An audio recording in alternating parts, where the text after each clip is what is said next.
Olá, seja bem-vindo ao canal Denis Moraes, Como Ganhar na Loteria.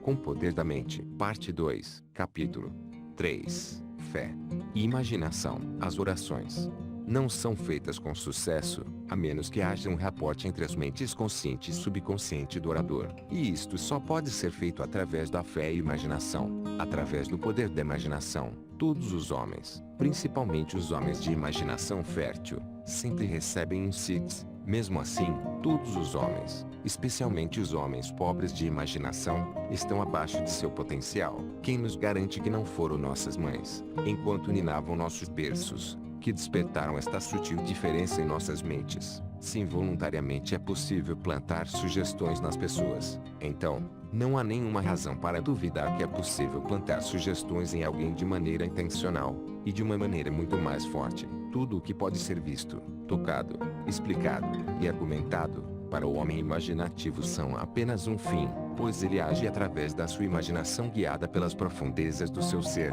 onde cada ideia nasce por si mesma, e não por estar relacionada a algo mais. Dentro dele, não há nenhuma necessidade de se manter nos limites da razão, pois o único limite o qual ele segue, é o seu instinto secreto, que lhe ensina a evitar a todas as sugestões que não sejam as que o levem à realização do seu desejo. Imaginação e fé são as únicas faculdades da mente necessárias para a criação de condições objetivas. A fé necessária para a realização de uma operação bem-sucedida, pela lei da consciência, é uma fé puramente subjetiva, e esta é alcançada mediante a eliminação de todas as oposições ativas por parte da mente objetiva do indivíduo. Isto depende de sua habilidade de sentir e aceitar como verdade aquilo que os seus sentidos objetivos lhe negam. Nem a passividade da pessoa, nem a sua aceitação consciente da sugestão são necessárias, pois mesmo sem o seu consentimento ou conhecimento, ela pode receber uma sugestão subjetiva da qual ela pode expressar objetivamente. É uma lei fundamental da consciência que, por telepatia, nós podemos estabelecer comunhão imediata com outro alguém. Para estabelecer o rapport, você deve visualizar o indivíduo mentalmente, concentre sua atenção nele, e mentalmente chame-o pelo nome, como você normalmente faria para chamar a sua atenção. Imagine o que ele respondeu,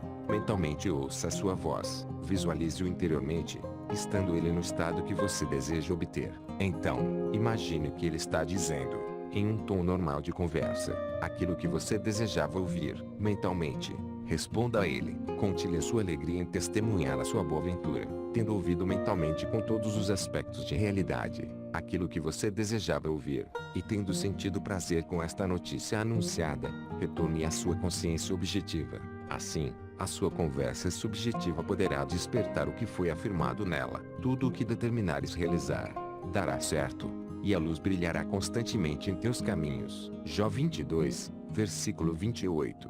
Não é a força de vontade que envia a mensagem subjetiva à sua missão, mas sim a clareza de objetivo e o sentimento de realização do estado afirmado. Quando a sua força de vontade e as suas crenças estão em conflito, as suas crenças invariavelmente o vencem. Nem pela força, nem pelo poder, mas pelo meu espírito, diz o Senhor dos Exércitos. Zacarias 4, versículo 6. Não é o que você quer que você atrai. Você atrai aquilo que você acredita ser verdade. Portanto, entre no espírito dessas conversas mentais, e dê a elas o mesmo grau de realidade que você dá a uma conversa por telefone. Se é possível, tudo é possível para aquele que crê. Marcos 9, versículo 23. Portanto eu vos afirmo, tudo quanto em oração pedides, tenhais fé que já o recebestes, e assim vos sucederá. Marcos 11, versículo 23. A aceitação do fim determina os meios, e nem a mais sábia das reflexões poderia elaborar meios mais eficazes do que aqueles que são determinados mediante a aceitação do fim.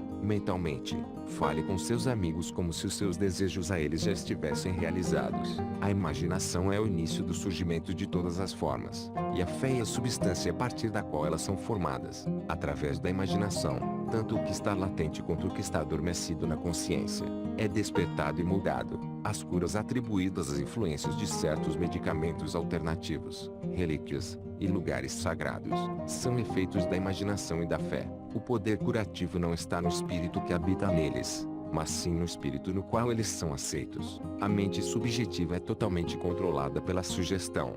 Então, seja o objeto da sua fé verdadeiro ou falso, você irá obter os mesmos resultados. Não há nada de incoerente na teoria dos medicamentos alternativos ou na reivindicação dos sacerdotes sobre as suas curas através de relíquias e lugares sagrados. Uma vez que a mente subjetiva do paciente aceita a sugestão da saúde relacionada a tais estados, e quando essas condições são atendidas, elas tendem a restabelecer a saúde. Seja-vos feito segundo a vossa fé. Mateus 9, versículo 29. Tudo é possível para aquele que crê. Marcos 9, versículo 23. A confiante expectativa de um estado é o meio mais poderoso para manifestá-lo. A confiante expectativa de uma cura faz o que nenhum tratamento médico pode fazer. O fracasso sempre é devido a uma autossugestão antagônica por parte do paciente, que geralmente é resultante de uma dúvida objetiva quanto ao poder do medicamento, ou da relíquia milagrosa, ou então de uma dúvida sobre a veracidade da teoria. Muitos de nós, seja por falta de sensibilidade, ou por muito intelecto, ambos os quais são obstáculos no caminho da oração, não acreditamos naquilo que os nossos olhos não veem. Tentar nos forçar a acreditar, nos resultaria em uma dúvida ainda maior. Para evitar tais contra-sugestões, o paciente deve objetivamente desconhecer estas sugestões que são feitas a ele. O método mais eficaz para curar ou influenciar o comportamento dos outros consiste no que é conhecido como tratamento sigiloso, ou tratamento passivo. Quando o indivíduo desconhece objetivamente a sugestão dada a ele, não há nenhuma possibilidade dele estabelecer uma crença antagônica. Não é necessário que o paciente saiba, objetivamente, que algo está sendo feito por ele, com base no que se conhece sobre os processos de raciocínio subjetivo e objetivo. É melhor que o paciente não conheça objetivamente aquilo que está sendo feito por ele. Quanto mais a mente objetiva se manter alheia à sugestão, melhor a mente subjetiva executará a sua função. O indivíduo acabará subconscientemente aceitando a sugestão e achará que foi ele quem a originou, comprovando assim a verdade dita por Baruch Spinoza: não conhecemos as causas que determinam as nossas ações. A mente subconsciente é um condutor universal que propaga os sinais do observador através de seus pensamentos e sentimentos. Os estados visíveis, ou são os efeitos das vibrações internas do seu subconsciente, ou são as causas que criam as vibrações correspondentes que você sente dentro de você. Um homem disciplinado nunca permite que os estados visíveis sejam as causas, a não ser que eles despertem nele estados desejáveis de consciência. Com o conhecimento da lei da reversibilidade, o homem disciplinado transforma seu mundo ao imaginar e sentir apenas aquilo que é amável e de boa procedência. As belas ideias que o homem desperta dentro de si não falharão em despertar as suas afinidades nos outros. Ele sabe que o salvador do seu mundo não virá na forma de um homem, mas na forma da manifestação que o salvará de suas dores. O salvador do homem doente é saúde. O salvador do homem com fome é comida. O salvador do homem com sede é água. O homem anda na companhia do Salvador, quando percebe a sensação de ter o seu desejo realizado, pela lei da reversibilidade, onde todas as transformações de força são reversíveis. A energia, ou sentimento despertado, transforma-se no estado imaginado. Ele não precisa esperar 4 meses para sentir a alegria de uma colheita. Se em 4 meses essa colheita pode despertar nele um sentimento de alegria, então, inversamente, um sentimento de alegria despertado agora, pode fazer com que ele transforme este estado em uma colheita daqui a 4 meses. Agora é o tempo oportuno para dar beleza às cinzas, alegria ao luto, vestes de louvor ao espírito angustiado, para que eles sejam chamados de árvores do Altíssimo, a plantação do Senhor, para que ele seja glorificado. Isaías 61, versículo 3. Capítulo 4. Indução controlada. Todas as pessoas estão sujeitas às mesmas leis psicológicas que regem a hipnose. Qualquer pessoa pode ser submetida a um controle por sugestão. Na hipnose, os sentidos objetivos ficam parcialmente ou totalmente suspensos. No entanto, não importa quão intensamente os sentidos objetivos fiquem bloqueados na hipnose, as faculdades subjetivas do indivíduo hipnotizado continuam ativas, e portanto, ele reconhece tudo o que acontece ao seu redor. A atividade e o poder da mente subconsciente, ou subjetiva, são proporcionais ao estado de suspensão ou repouso da mente objetiva. As sugestões que parecem ser impotentes quando apresentadas diretamente à consciência objetiva, passam a ser altamente eficazes quando o indivíduo está em um estado hipnótico. Um estado hipnótico é simplesmente um estado de inércia da mente objetiva. No hipnotismo, A mente consciente é colocada em uma espécie de sono, e os poderes subconscientes passam a ser estimulados até que sejam influenciados diretamente através de sugestões. Para que você aceite isto como verdade, talvez seja mais fácil você enxergar a sugestão mental desta forma.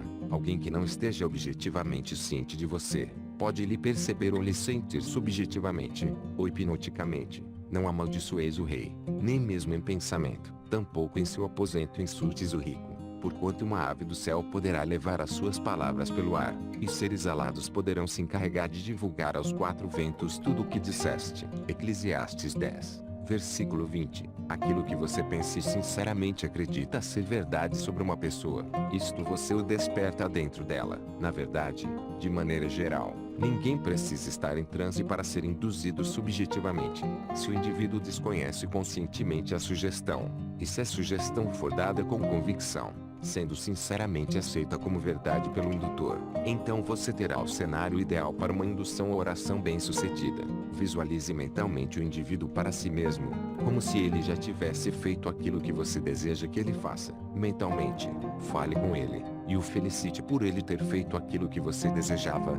Veja-o no estado que você quer que seja obtido. Dentro deste cenário, a ação de cada palavra falada subjetivamente, despertará objetivamente aquilo que ela afirma.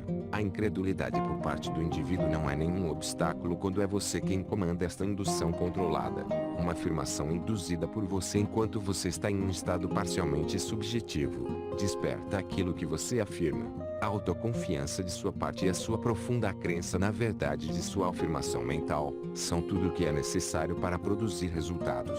Visualize o indivíduo de sua oração, e imagine que você escuta a sua voz. Isto estabelece conexão com a mente subjetiva dele. Então, imagine que ele está te dizendo aquilo que você quer ouvir. Se você deseja enviar a ele palavras de saúde e de riqueza, então imagine que ele está te dizendo: eu nunca me senti tão bem, e eu nunca prosperei tanto. E mentalmente diga a ele o quão feliz você está por testemunhar a sua boa fortuna. Imagine que você vê e sente a sua alegria. Você deve estabelecer uma conversa mental com a imagem subjetiva do outro, de uma forma que não desperte a menor dúvida sobre a verdade do que se ouve e do que se fala. Se você tiver a mínima dúvida de que você não acredita no que você imaginou ter visto ou escutado, o objetivo de sua oração não irá se cumprir, pois a sua mente subjetiva só irá transmitir as suas ideias que realmente estão estabelecidas. Apenas as ideias fixas na mente podem despertar suas correlações vibratórias naqueles a quem elas são dirigidas. Na indução controlada,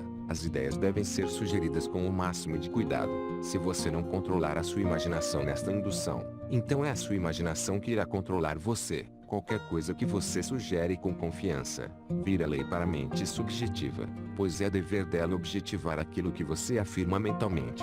Não só o indivíduo alcançará o estado afirmado, mas também o fará como se fosse uma decisão tomada por ele mesmo, como se a ideia tivesse surgido a partir dele. O controle sobre o subconsciente é o domínio sobre tudo. Cada estado alcançado obedece a um comando da mente. O controle do subconsciente é realizado através do controle das suas crenças, que por sua vez, são o principal fator na produção dos estados visíveis. Fé e imaginação são os segredos da criação. Obrigado por escutar esse poderoso áudio. Se inscreva no canal e compartilhe esse vídeo com seus amigos. Que o universo conspire a seu favor.